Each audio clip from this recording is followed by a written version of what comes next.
Hello students, in the last lecture we have studied Kirchhoff's laws and balance condition of Wheatstone's bridge. Now we are going to study applications of Wheatstone's bridge as meter bridge. We shall also study principle of potentiometer and its uses. Let us start the application of Wheatstone's bridge, that is meter bridge. The meter bridge consists of a thin, uniform, homogeneous conducting wire AB, 1 meter long, stretched on a rectangular wooden board between two L-shaped metal strips. Usually, an unknown resistance X is connected in left gap and resistance box is connected in right gap. One terminal of galvanometer is connected to the terminal C on metal strip, while other terminal carries jockey.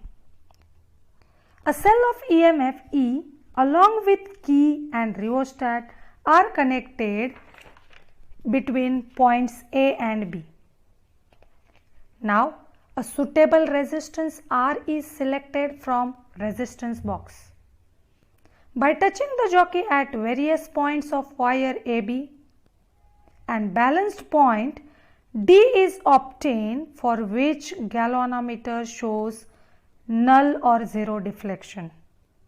I repeat, by touching the jockey at various points on the wire AB, the balanced point on the wire is obtained, for which the galvanometer shows null deflection.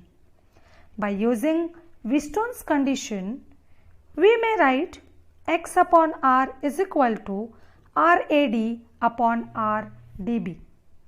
If L is length, rho is specific resistance and A is area of cross section, then we may write the following equation: RAD is equal to rho LAD upon A and RDB is equal to rho LDB upon A.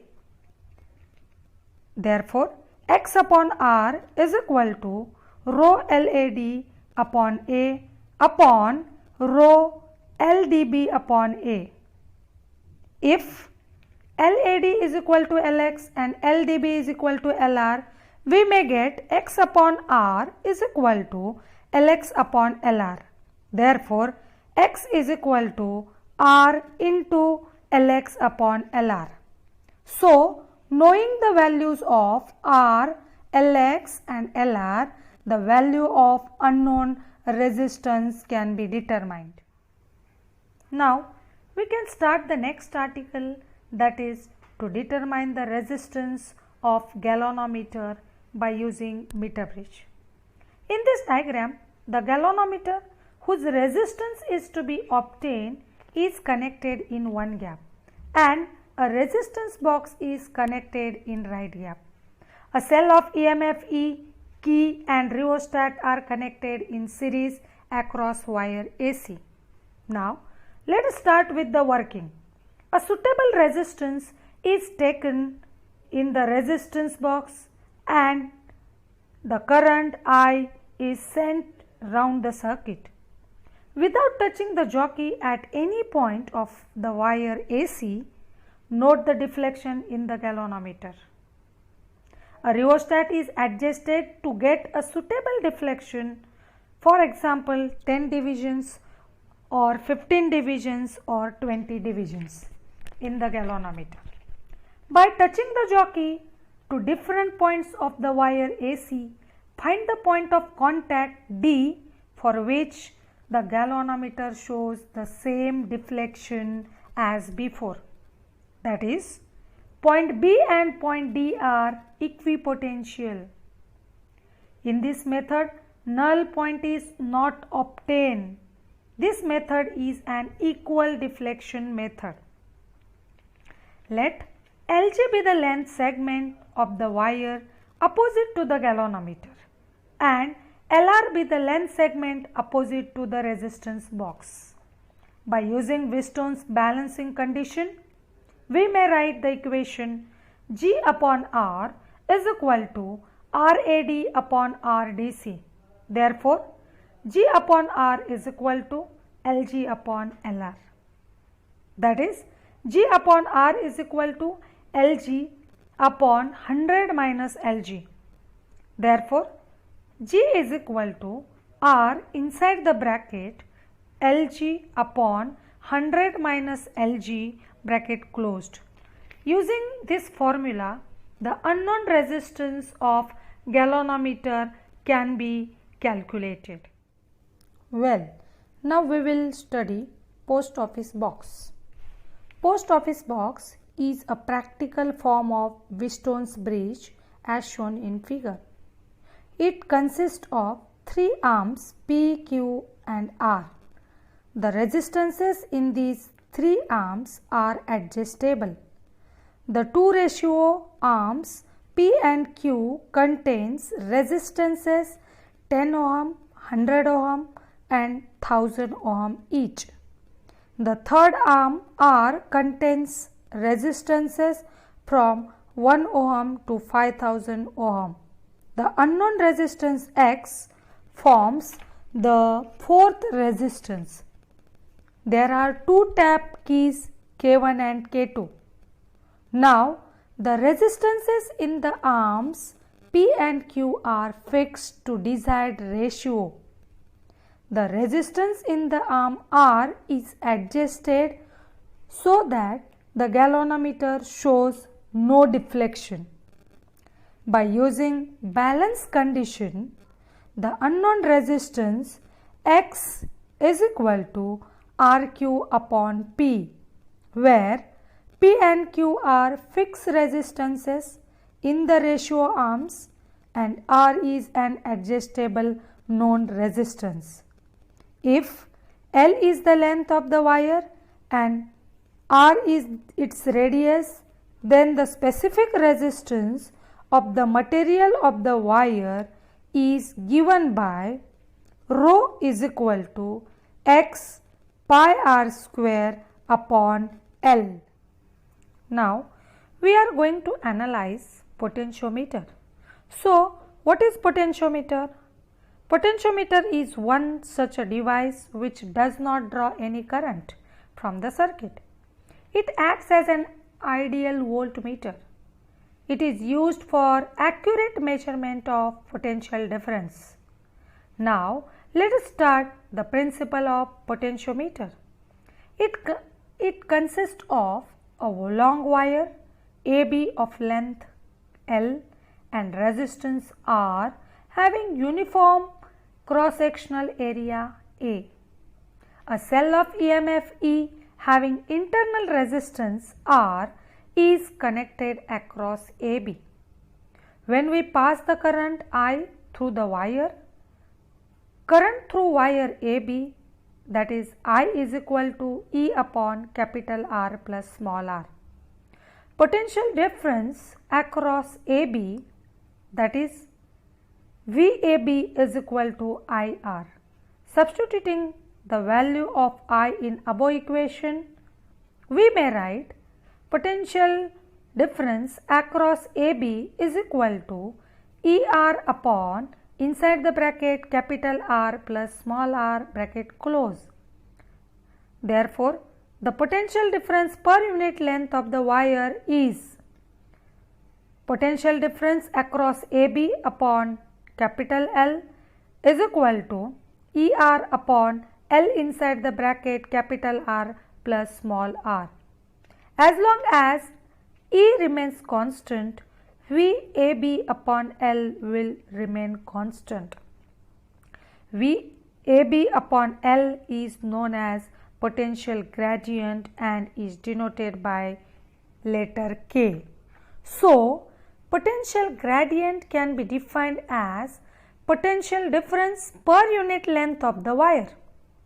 Let point C on the wire at a distance small l from point A. Potential difference across AC is given by VAC is equal to K into small l, that is potential difference across AC is directly proportional to L. Therefore, the principle of potentiometer states that the potential difference between 2 points on the wire is directly proportional to the length of the wire between them, provided the wire is of uniform cross section, the current through the wire is same and temperature of the wire remains constant. Now, let us discuss the uses of potentiometer. First use is to compare EMF of cells by using individual method. A potentiometer circuit is set up by connecting a battery of EMF E, key K and a rheostat such that point A is at higher potential than point B. The cells whose EMFs are to be compared are connected with their positive terminals at point A and negative terminals to the extreme terminals of two-way key K1, K2. The central terminal is connected to a galvanometer. The other end is connected to a jockey. Now, we will start with the working. First, key K is closed, then key K1 is closed and K2 is open.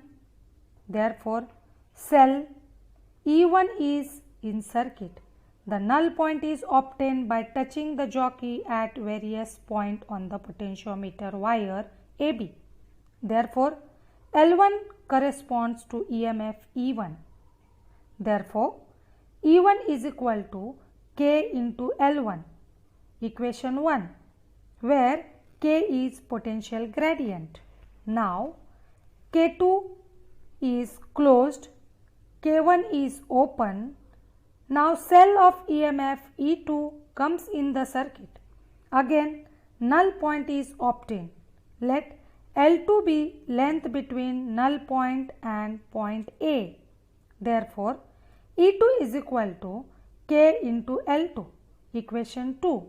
Divide equation 1 by equation 2.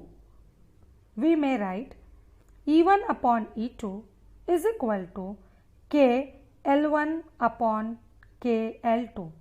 Therefore, E1 upon E2 is equal to L1 upon L2. Therefore, we can compare EMFs of the two cells. Now, another method to compare the EMFs of the cells is sum and difference method.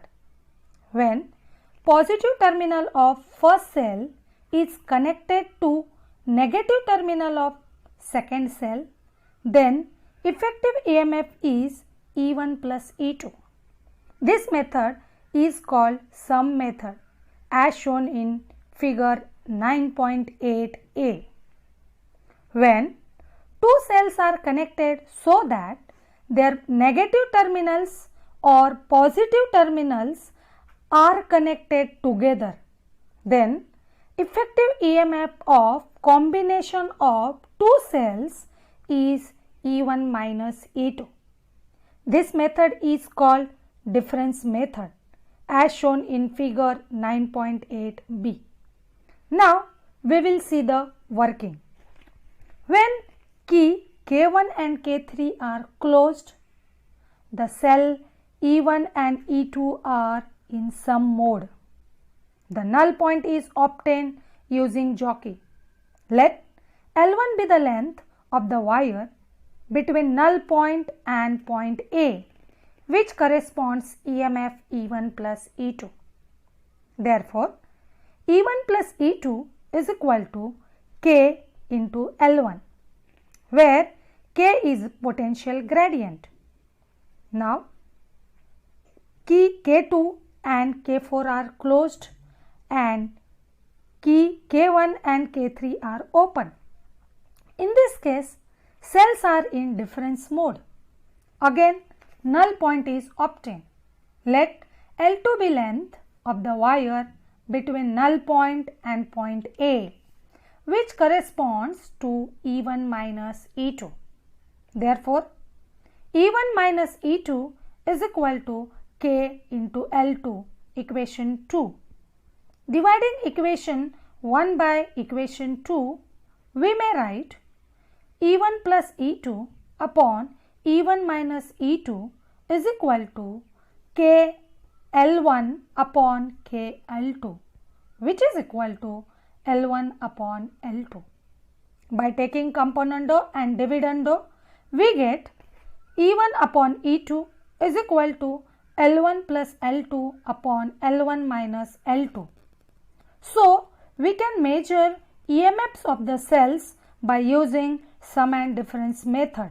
Thank you.